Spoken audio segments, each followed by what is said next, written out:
Today, we are witnessing a moment that many believed was impossible, a moment that could permanently change the political and military landscape of Eastern Europe. The shocking reports coming out of Belarus suggest that senior military generals have turned against President Alexander Lukashenko, triggering what appears to be the most serious internal power struggle the country has seen since its independence. For decades, Lukashenko ruled Belarus with an iron grip, relying heavily on the loyalty of the armed forces, security services, and internal police. Now the very structure that kept him in power is showing deep fractures, and the world is watching closely as events unfold in real time. From the outside, Belarus has long projected the image of stability and rigid control. Military parades in Minsk, armored vehicles rolling through the streets, disciplined troops marching beneath red and green national flags, and Lukashenko himself standing confidently in military uniform, created an exterior image of absolute authority. The Belarusian armed forces were portrayed as united, professional, and unwaveringly loyal to the presidency. Barracks, air bases, and command centers appeared calm and orderly, with no visible signs of rebellion. State media reinforced this image daily, broadcasting footage of exercises, inspections, and speeches that emphasized unity and readiness. To the international observer, Belarus looked sealed, controlled, and resistant to internal collapse. But behind that hardened exterior, pressure had been building for years. Inside the Belarusian military and political system, dissatisfaction quietly grew. Officers who once believed in the promise of stability began questioning endless repression, economic stagnation, and international isolation. Younger commanders, trained in modern military thinking, became increasingly frustrated by outdated doctrines and the constant use of force against civilians. The interior of this crisis is complex, layered, and deeply rooted in years of silent resentment. Meetings behind closed doors, private conversations among generals, and internal reports painted a very different picture from the one shown on television. The military, once unified by loyalty, was increasingly divided by ideology, morality, and fear of being used as a political weapon rather than a national defense force.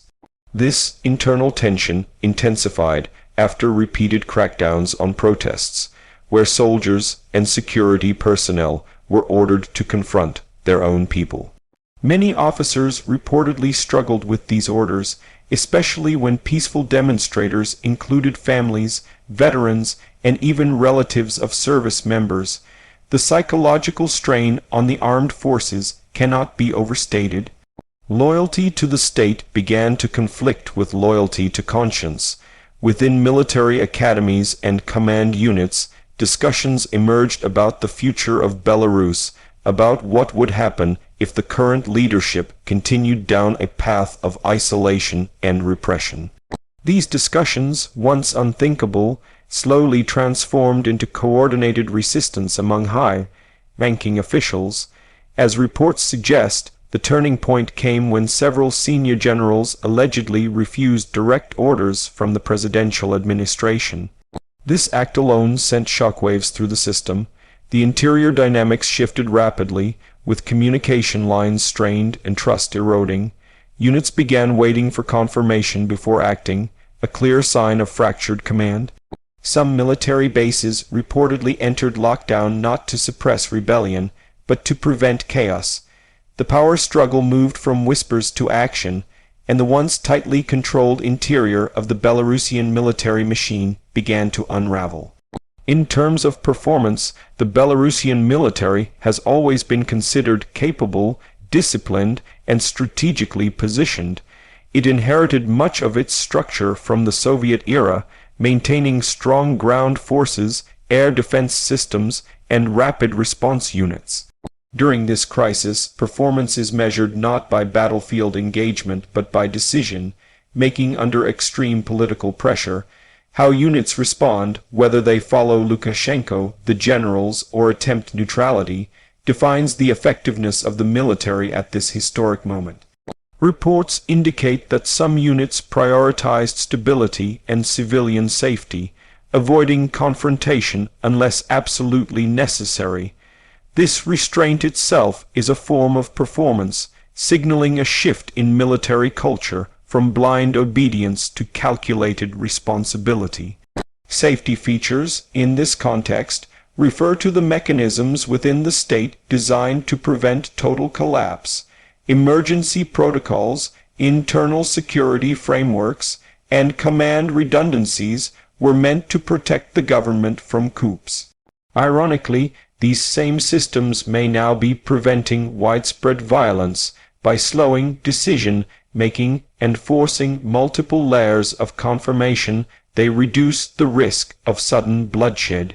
The presence of disciplined troops maintaining order rather than aggressively advancing suggests that parts of the system are focused on preventing civil war. For civilians in Minsk and other cities, this cautious posture has so far limited mass violence, though the situation remains extremely fragile. The unique selling points of this moment, from a global perspective, are its rarity and implications. A military turning against a long-standing authoritarian leader without immediate foreign intervention is unusual. Belarus is not a failed state, nor is it engaged in active war. This internal rupture sends a powerful message to other authoritarian regimes. Military loyalty is not infinite. The Belarusian case highlights how prolonged repression, economic hardship, and moral fatigue can eventually erode even the strongest security apparatus. It also places Belarus at a crossroads, with the possibility of reform, negotiation, or further internal conflict. The price of this power struggle is already being felt. Economically, uncertainty has rattled markets and businesses. Politically, Belarus risks deeper isolation or, alternatively, a chance to re-engage with the international community depending on the outcome. For the military personnel involved, the personal cost is enormous. Careers, reputations, and even lives hang in the balance. For Lukashenko himself, the price may be the end of his decades-long rule, something few believed would happen through internal military dissent. As this situation develops, the world remains cautious. Neighboring countries monitor borders, diplomats issue carefully worded statements, and analysts debate every new report. The conclusion of this unfolding story is still unwritten. What is clear, however, is that Belarus has entered a historic phase. Whether this moment leads to peaceful transition, negotiated reform, or further instability depends on decisions being made right now behind closed doors. The loyalty of generals, the restraint of soldiers, and the resilience of civilians will determine the country's future. This is not just a Belarusian story. It is a global reminder that power built solely on force is never truly secure. As the hours pass and information continues to emerge, the internal balance of power inside Belarus grows even more unstable. Military units that once followed orders without question are now carefully weighing every command, assessing not just legality but legitimacy. This hesitation is unprecedented in a system built on rigid hierarchy. Soldiers are watching their commanders closely, and commanders are watching each other, aware that a single decision could determine whether they are remembered as protectors of the nation or enforcers of repression. The atmosphere inside barracks and command centers is tense and heavy, filled with uncertainty and quiet calculation. Inside the corridors of power, communication has become fragmented. Orders issued from the presidential administration reportedly face delays, revisions, or silent resistance. Some generals are said to be coordinating indirectly, using trusted intermediaries rather than official channels, a sign that trust in the central command has eroded significantly. This internal restructuring, though informal, reflects a military attempting to regain control of its own identity. For years, the armed forces were an extension of political authority. Now they appear to be redefining themselves as an institution accountable to the nation, rather than a single leader. The psychological impact on rank-hand file soldiers is profound. Many joined the military believing they were serving Belarus, protecting its sovereignty and people. Being placed in the middle of a political confrontation has shaken that belief. Reports suggest that morale varies widely between units, with some expressing renewed purpose in protecting civilians, while others struggle with fear of retaliation or confusion about who truly holds authority. The interior of this crisis is not just strategic but deeply human, marked by anxiety, moral conflict, and the weight of history pressing down on every individual involved. Performance during this phase is increasingly measured by restraint. Units that avoid escalation, prevent clashes, and maintain basic order are being quietly praised within military circles. This shift away from aggressive enforcement towards stabilization indicates a subtle but important evolution in doctrine. Rather than projecting dominance, the focus appears to be on preventing irreversible damage to the state. This approach has so far limited widespread violence, but it also prolongs uncertainty, as no decisive resolution has yet emerged. Safety mechanisms within Belarusian society are being tested to their limits. Civil infrastructure, transportation networks, and public services continue to function, albeit under strain. The continued operation of these systems is crucial, as any breakdown could rapidly escalate the crisis. Military units stationed near critical infrastructure have reportedly been instructed to prioritize protection over control, ensuring that power plants, communication hubs, and hospitals remain operational.